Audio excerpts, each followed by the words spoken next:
নমস্কার বন্ধুরা, আমি মাম্পি আজকে আবারও চলে এসেছি আপনাদের সামনে দারুণ টেস্টি একটি পাবদা মাছের ঝালের রেসিপি নিয়ে। প্রথম থেকে শেষ পর্যন্ত দেখুন আমি কিভাবে রান্নাটা করছি।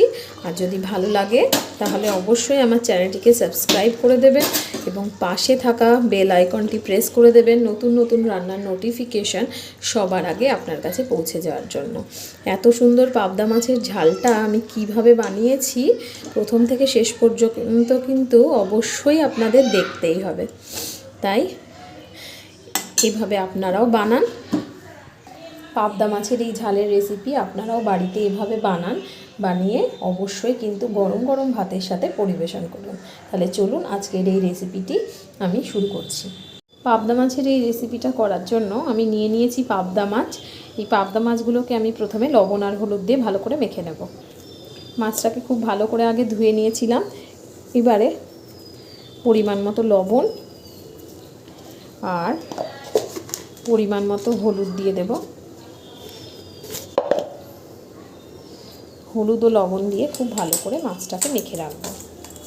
5 মিনিট পর মাছগুলোকে আমি একটু কড়াইতে তেল গরম করে ভেজে নেব।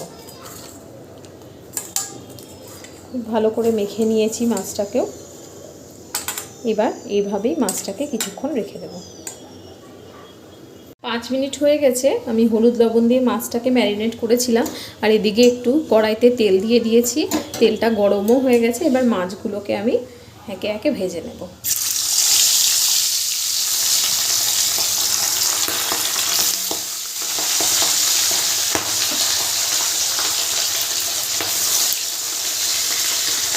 এরকমভাবে অল্প অল্প করে মাছগুলো দিয়ে সবকটা মাছ আমি ভেজে নেব। তাহলে মাছটা ভেজে নিয়ে আবার ফিরে আসছি। মাছটা উল্টে পাল্টে খুব ভালো করে ভেজে নিয়েছি।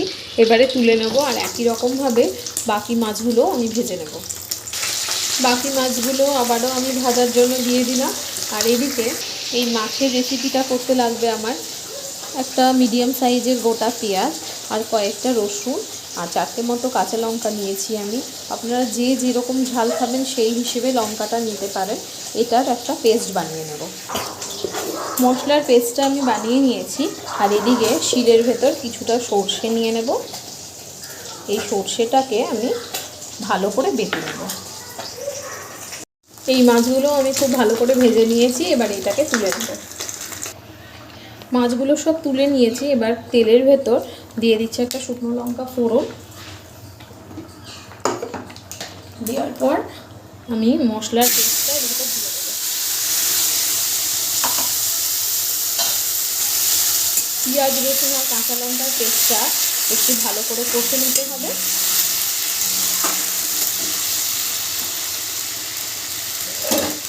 মশলাটা একটু ভেজে নিয়েছি। এবার এর ভেতর দিয়ে দিচ্ছি পরিমাণ মতো লবণ, হলুদ আর লবণ। পরিমাণ মতো হলুদ লবণ দিয়ে দিলাম। দিয়ে আবারও খুব ভালো করে মশলাটা একটু কষবো। আর এদিকে সর্ষে বাটাটা হয়ে গেছে। এবারে আমি একটু পোস্ত বেটে নেব।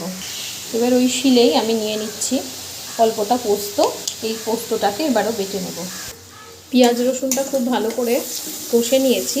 এবার এর ভেতর এই পোস্তটা আমি বেটে নিয়েছি, পোস্ত বাটাটা দিয়ে দেবো।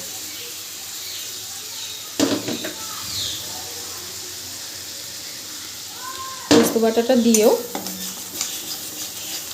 একটু নাড়াচাড়া করে নেব যাতে পোস্তর কাঁচা গন্ধটা না থাকে। এই সময় গ্যাসের ফ্লেমটা একটু জোরেই থাকবে।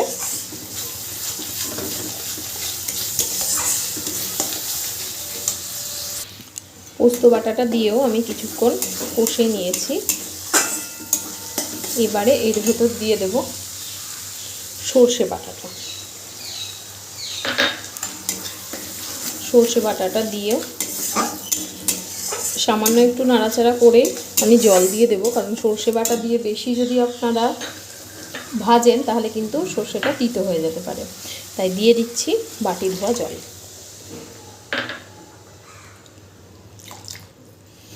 বাটি ধোয়া জলটা দিয়ে দিয়েছি। এবারে আবারও খুব ভালো করে একটু নেড়ে দেব। নেড়ে দিয়ে কিছুক্ষণ ফুটতে দেব।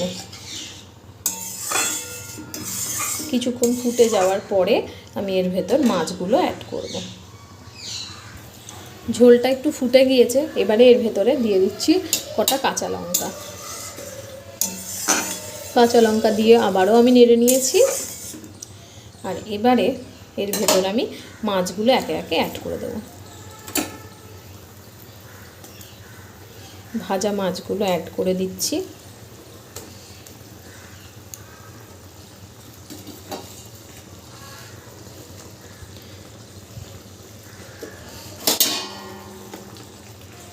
মাছগুলো দিয়ে